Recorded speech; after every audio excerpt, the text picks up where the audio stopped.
that may be true from your point of view, well, that's only one side of the story. But it's all in the way you look at things. These phrases all converge on one particular subject, point of view. It is the basis of literature, art, journalism, photography, cinematography, psychology, philosophy, affinity, animosity, democracy, literacy, and storytelling. And what better way to kick off a round of storytelling than with that timeless classic, The Tale of the Three Little Pigs. But to find out what really happened, we're going to have to look at this story from another point of view, that of the wolf. The true story of the Three Little Pigs by John C. Scott. Everybody knows the story of the Three Little Pigs, or at least they all think they do. Nobody knows the real story, because nobody has ever heard my side of the story. I'm the wolf, Alexander T. Wolf. You can call me Al. I don't know where this whole big bad wolf thing got started, but it's all wrong. The real story is about a sneeze and a cup of sugar. I was baking a birthday cake for my dear old granny. I had a terrible sneezing. And I ran out of sugar. So I walked down to my neighbor and asked for a cup of sugar. Now this neighbor was a pig, and he wasn't too bright either. He built his whole house out of straw. So of course the minute I knocked on the door, it fell right in. Mr. Pig, are you in? No answer. I was just about to leave.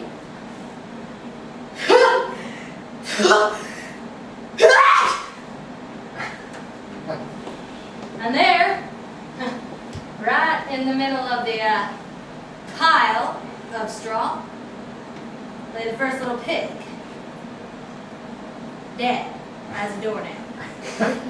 Now, it seemed a shame to leave a perfectly good ham dinner lying there in the straw, but I still didn't have my cup of sugar.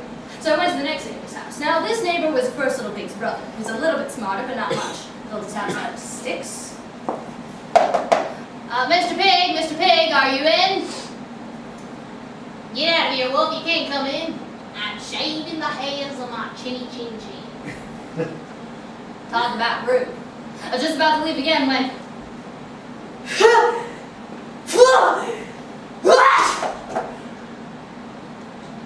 Now, you know how food will spoil when you leave it out in the open? But I still didn't have my cup of sugar for my dear old granny's birthday cake, so I went to the final neighbor's house. Built his house out of bricks, must have been the brains of the family.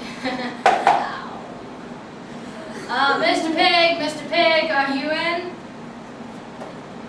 Get out of here, wolf. Don't bother me again. And your old granny can sit on a pin. Well, I'm usually a pretty calm fellow. But when someone insults my granny like that, I go a little crazy. So when the police found me, I was trying to knock down the pig's door. And they found out about the 2 pigs I had for dinner. Decided a sick man trying to borrow a cup of sugar didn't sound very exciting. So they jazzed it up with all this big bad wolf huff and puff stuff. That's it. The real story.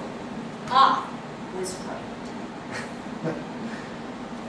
As Al illustrated, different people, or pigs, or wolves, will have different accounts of the same event. And sometimes, to see what really happened, we have to go beyond the commonly accepted account. And in the forest of sight, you will meet people who see beyond things, through things, and sometimes see things that aren't even there. All this and more are waiting for young Milo on the other side of The Phantom's Holy by Norton Justin. This is the scenic route. Straight ahead to point of view. Remarkable view? Oh, I don't know. It's all in the way you look at things. Whoa, who are you? I'm Alec Biggs. I see through things. I can see whatever is inside, behind, around, covered by, or subsequent to anything else. My family helps me take care of the rest. My father sees two things, my mother looks after things, my brother sees beyond things, and my little sister Alice sees under things. Whatever she can't see under, she overlooks. Wow. Everyone should have his own point of view. Isn't this everyone's point of view? Of course not. It's only mine. You certainly can't look at anything from someone else's point of view. For instance, from here, that looks like a bucket of water. But to an ant, it's a vast ocean. To an elephant, just a cool drink. And to a fish, of course, it's home. So you see, the way you look at things often depends a lot on where you look at them from. Uh-huh. Do many people live here in the forest? Oh yes, they live in a wonderful city called Reality. It's right this way. Off to the left, a magnificent metropolis appeared. Is that it? Oh no, that's only illusions. What are illusions? Illusions are like mirages. And mirages are things that aren't really there that you can see very clearly. How do you see something that isn't there? Sometimes it's much simpler than seeing things that are. All right, then where is reality? Well, it's right here. You're standing in the middle of Main Street. There are lots of people walking around, but I don't see any city. Neither do they. Many years ago, the streets were filled with wonderful things to look at, and people would often stop to look at them. And then one day, someone discovered that if you looked at nothing at all, except your shoes and walked as fast as possible, you would get to your destination much more quickly. Soon everyone was doing it. And because nobody cared, the city slowly began to disappear until it was entirely invisible. Oh. Well then, Why don't they live in illusions? It's much prettier. Many of them do, but it's just as bad to live in a place where what you do see isn't there, as it is to live in a place where what you don't see is. Carry this with you on your journey. Through it, you can see everything, from the smallest crack in the sidewalk to the glow of the farthest star. And most important of all, you can see things as they really are, not just as they seem to be. Seeing things as they really are may prove to be the most important aspect of point of view, finding the right one. For there are plenty who would love to give you a false one. The salesman who tells you that what you are seeing is made of pure gold bought from the last remaining Aztec in Mexico. The advertisement that convinces you that this set of matching plastic containers is going to change your life. And the little voice whispering in your head that all your thoughts of truth and point of view are really only fancies, and no match for the starkness of real life, as Senior Demon Screwtape tells his student in The Screwtape Letters by C.S. Lewis. My dear Wormwood, I noticed what you're saying about guiding your patient's reading and taking good care that he sees a good deal of his materialist friend. But are you not being a trifle naive? It sounds as if you suppose that argument was the best way to keep him out of the enemy's clutches. Don't waste time trying to make him think that materialism is true.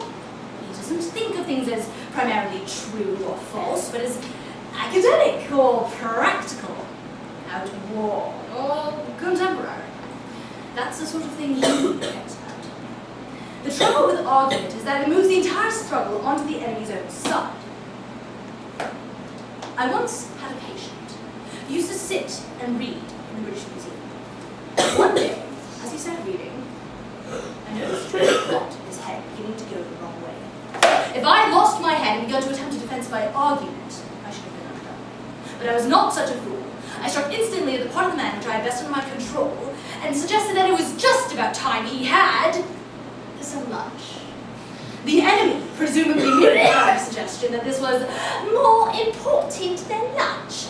Yes, quite. In fact, much too important to tackle at the end of the morning. Much better to come back after lunch and go into it with a fresh mind. By the time he was out in the street, the battle was won. I showed him a newsboy shouting the midday paper and a number 72 bus going past. And by the time we reached the bottom of the steps, I had got into the unalterable conviction that whatever ridiculous thoughts might come into a man's head while he sat alone, reading, were really only fancies and no match for real life, by which you meant the bus, the newsboy. He is now safe in our father's house. you begin to see the point. Thanks to processes which we have set to work in them ages ago, they find it impossible to believe in the unfamiliar while the familiar is before their eyes. Teach him to call it real life. And don't let him ask what he means by real. Your affectionate uncle, Scrooge. Seeing things as they really are is the most important aspect of point of view. Our point of view can get distorted by beings like Screwtape to the point where we can no longer see truth.